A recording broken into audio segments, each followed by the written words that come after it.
नमस्कार. सध्या जग युद्धाच्या म्हणजे युद्ध संकटाच्या छायेत आहे, असं आपण नक्कीच म्हणतो आहोत. पण जगावरचं संकट किंवा प्रत्येक देशावरचं संकट हे वेगळं असतं आणि प्रत्येक व्यक्तीवर येणारं संकट हे वेगळं असतं. कारण जगावर येणारं संकट, देशावर येणारं संकट हे सार्वत्रिकरित्या पुष्कळ लोकांवर एका वेळेला येतं. मात्र एका व्यक्तीवर येणारं संकट हे त्या एका व्यक्तीपुरतं मर्यादित असतं.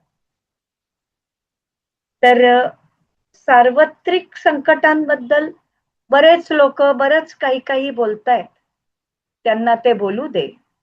पण आपण मात्र सध्या सार्वत्रिक संकटांबद्दल न बोलता आपल्या स्वतःच्या पुरत्या संकटांबद्दल बोलूया. म्हणजे वैयक्तिक संकटांबद्दल बोलूया. आता कसं आहे ना, की वैयक्तिक संकट हा जो प्रकार आहे, हा बहुतेक वेळेला त्रासदायक ठरत असतो लोकांना. आणि तो तसा का ठरतो?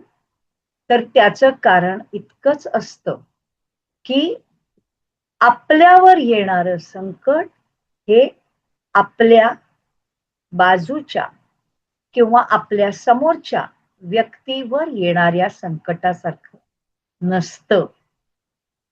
एखाद्या वेळेला एखाद्या व्यक्तीवर संकट येतं आणि त्याच वेळेला दुसऱ्या व्यक्तीचा अचानक फायदा होतो.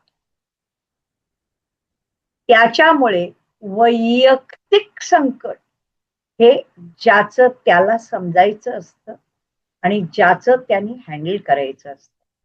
आणि याच्याच मुळे मागच्याही वेळेला मी संकटाची चाहूल ह्याच्याबद्दल बोलत होते आणि आत्ताही मी तेच सांगणार आहे. आपल्यावर जेव्हा संकट येऊ घातल्याची आपल्याला जाणीव होतय, त्यावेळेला आपल्याला काहीतरी वेगळं असं जाणवतं. बऱ्याच वेळेला निगेटिव्ह गोष्टी घडतात. जर एखादं जीवघेणं संकट येणार असेल तर बॅक टू बॅक घरामधल्या इलेक्ट्रॉनिक गोष्टी बिघडायला लागतात. घरातले बरीचशी उपकरणं एका पाठोपाठ एक दुरुस्ती मागायला लागतात. आणि काहीही कारण नसताना उगाच. हे जेव्हा घडतं तेव्हा समजून घ्यायचं की काहीतरी गडबड आहे. ओके. दुसरी गोष्ट, ज्या व्यक्तीवर संकट येऊ घातलेलं असतं ना, ती व्यक्ती स्वतः निगेटिव्ह विचार करायला लागते. प्रत्येक गोष्टीची नकारात्मकच गोष्ट बघायला लागते. आता तुम्ही म्हणाल काही लोक बेसिकलीच नकारात्मक असतात. ते कायमच त्यांची वृत्ती असत असणार आहे किंवा असते, आ बैल मुझे मार,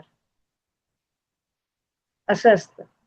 आणि हो, काही लोक सगळं चांगलं चाललेलं असताना निगेटिव्ह होतात आणि मग आपण म्हणतो यानं सुख दुखायला लागतंय. म्हणजे काय होतं? ही लोक आपल्या नकळत आपल्यासाठी संकट बोलवत असतात. तर आपल्या आजूबाजूच्या लोकांपैकी कोणीही जर अशा छोट्या छोट्या गोष्टी करताना दिसलं ना, तर त्यांना कृपा करून सावध करा. कारण जगावरती जे चाललंय ते चाललंय. निदान आपापल्या आयुष्यात तरी आपण सुरक्षित राहूया. ओके. धन्यवाद.